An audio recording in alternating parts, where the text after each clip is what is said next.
সুস্থ স্বাভাবিক রাজনৈতিক যে চর্চা তা বাধাগ্রস্ত করছে শিবিরের এই অপতৎপরতা। শিক্ষার্থীদের মতভেদ তারা আমাদেরকে বিভ্রান্ত করে ফুল পলিটিক্স দিয়ে, ছাত্র রাজনৈতিক পলিটিক্স দিয়ে তারা প্রশ্নবিদ্ধ করেছে। শিবিরের সকল অপতৎপরতার বিরুদ্ধে আমরা রুখে দাঁড়াবো। প্রত্যেকটি শিক্ষা প্রতিষ্ঠানে স্বাভাবিক সুস্থ দ্বারা রাজনীতি করার প্রত্যেকটি ছাত্র সংগঠনের অধিকার রয়েছে।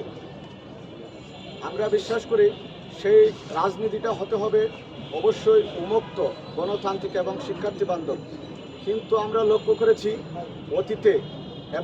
অতীতের ন্যায় বর্তমানেও বাংলাদেশের প্রত্যেকটি শিক্ষা প্রতিষ্ঠানে শিবির বাংলাদেশের সকল শিক্ষা প্রতিষ্ঠানের সাধারণ শিক্ষার্থীদেরকে তারা ব্যবহার করে তারা বিভ্রান্ত ছড়াচ্ছে।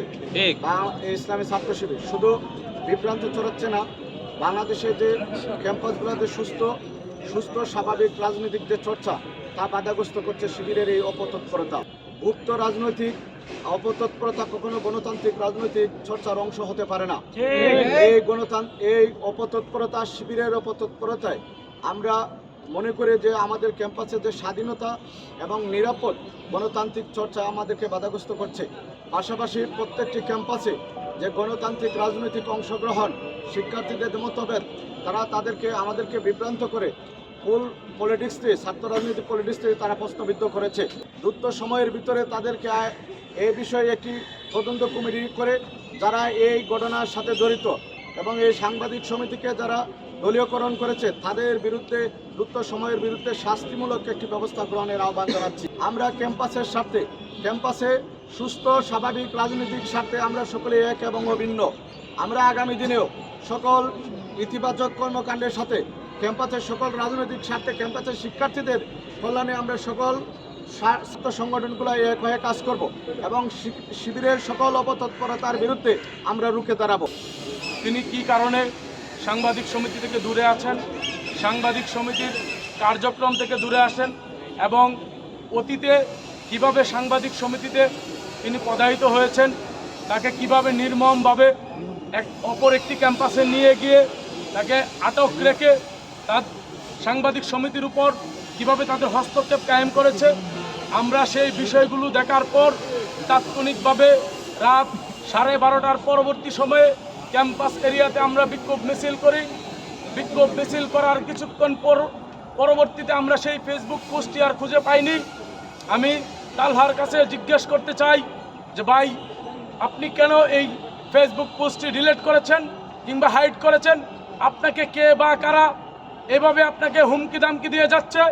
আমরা আপনাকে আশ্বস্ত করতে চাই, ঢাকা কলেজের সকল সাধারণ শিক্ষার্থীরা আপনার পাশে রয়েছে। আপনি ভয় পাবেন না, উন্মোচন করবেন এবং সত্যের পথে কাজ করে যাবেন। যেই সত্য এবং সাহসিকতার জন্য আপনারা সাংবাদিকতার পেশাকে বেছে নিয়েছেন, সেই সাংবাদিকতার পেশা হোক আপনাদের ইমানি দায়িত্ব। বিশ্বাস করি বাংলাদেশের প্রশাসন এবং সাংবাদিকতা যদি সরল এবং সঠিকভাবে কাজ করে যায়, স্বাধীনভাবে কাজ করে যায়, তবে বাংলাদেশে কোনো অন্যায় অবিচার থাকবে না। আমরা যতই একজন আরেকজনের বিরুদ্ধে কাদা ছোড়াছুড়ি করি না কেন, আমরা স্বাধীন সার্বভৌম সাংবাদিকতাকে যদি বিশ্বাস করি, আমরা স্বাধীন সার্বভৌম আমাদের প্রশাসনকে যদি সহযোগিতা করি, তবেই কেবল আমাদের সকল জায়গায় সকল ক্ষেত্রে আমাদের শান্তি বিরাজ করবে। ঢাকা কলেজের সকল ক্রিয়াশীল ছাত্র সংগঠনের সকল নেতৃবৃন্দ এখানে উপস্থিত হয়েছে। আপনারা ইতিপূর্বে দেখেছেন প্রত্যেকটা কর্মসূচিতে আমাদের পাশে ছাত্র শিবির ছিল, আজকে কেন তারা নেই? আমি তাদের কাছে প্রশ্ন রাখতে চাই, ফেসবুকে কোনো প্রকার হুমকি দামকি কিংবা কোনো প্রকার কুটচাল বট বাহিনী দিয়ে কমেন্টস করে আমাদের এই আন্দোলনকে দমানো যাবে?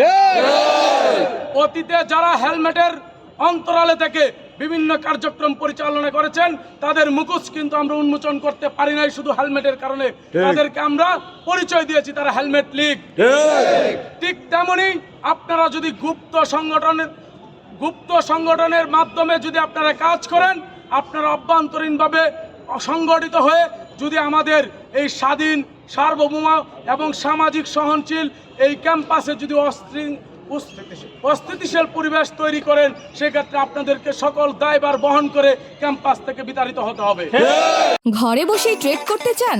তাহলে আমরা দিচ্ছি তার বেস্ট সলিউশন। মার্কেটের সব প্রয়োজনীয় তথ্য জানা থাকলে বিনিয়োগের যাত্রা হয়ে ওঠে আরও সহজ। তাই আপনার সফলতার সম্ভাবনাকে কাজে লাগাতে ডাউনলোড করুন দেশের নাম্বার 1 ট্রেডিং অ্যাপ গিফটি ফাস্ট।